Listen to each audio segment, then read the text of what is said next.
So I'm 10 years old. I'm playing soccer every day at recess. And one day, my best friend Johan asked me a question that changed my entire life. You see, me and Johan became really good friends over the years while I was at Cut Night. Him and his family were originally from this place called South Africa. And in South Africa, they came here as immigrants. His dad was a doctor, along with his two younger siblings and so on, and his mother. They came here. And we just happened to be going to the same school, taking the same classes together, and we both loved the sport of soccer. So one day, picture this, my bus pulls up, the only bus that takes me to and from my reserve. It pulls up right there. Johan's over here. And I'm getting ready to go back onto the bus. I have my backpack, and I'm getting ready to go up. And I was like, see you, Johan. See you tomorrow. And Johan's all ready there with his soccer equipment. And he's like, hold on, Kendall, where are you going? I was like, well, I'm going home. And then he asked me a question, a simple question. He said, Kendall, why aren't you playing with us after school? You're just as good as us. Why aren't you playing with us? We're playing all these different farm teams and so on. Why can't you play with us, Kendall? Have you ever stopped yourself from opening up to someone because you're scared of what they might think of you? You see, a lot of the times we stunt our own growth because we're too scared to be vulnerable to people. We're too scared to be open, to share truth about ourselves, to share truth about our story. You know, at 10 years old, I was ashamed of where I was coming from. I was ashamed because I had to tell my friend, I made a decision in a split of a second, that when I was getting back on that bus, I turned back to him and I said, Johan, you see this bus right here? This is my only ride to and from my reserve. In fact, we're living on this thing called welfare, social assistance.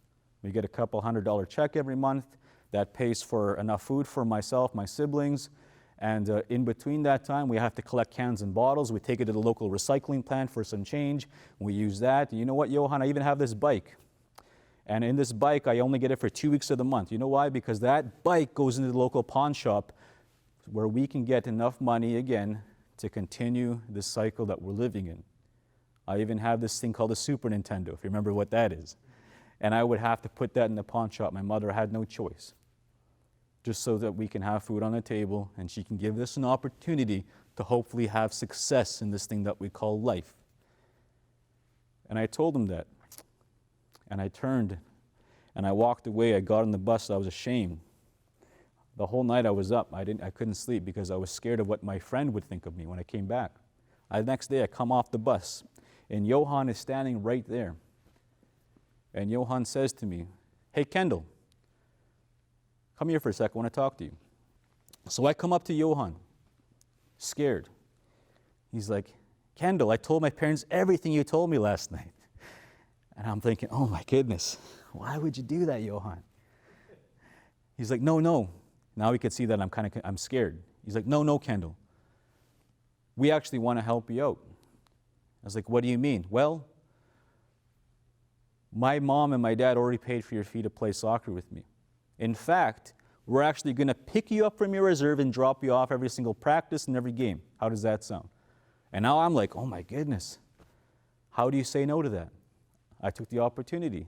They started doing that. We became even stronger friends. Every single day at recess, every single time I'd get to his house as well. See, he lived on a beautiful lake with a 3-story house walkout basement. And I remember I went there the first time. I was like, wow, this is what life is like.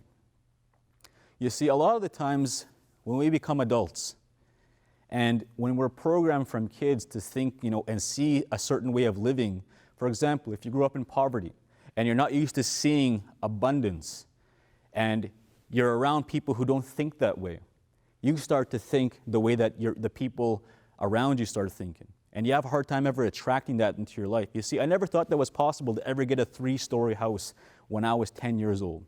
That wasn't in my programming. I never saw that.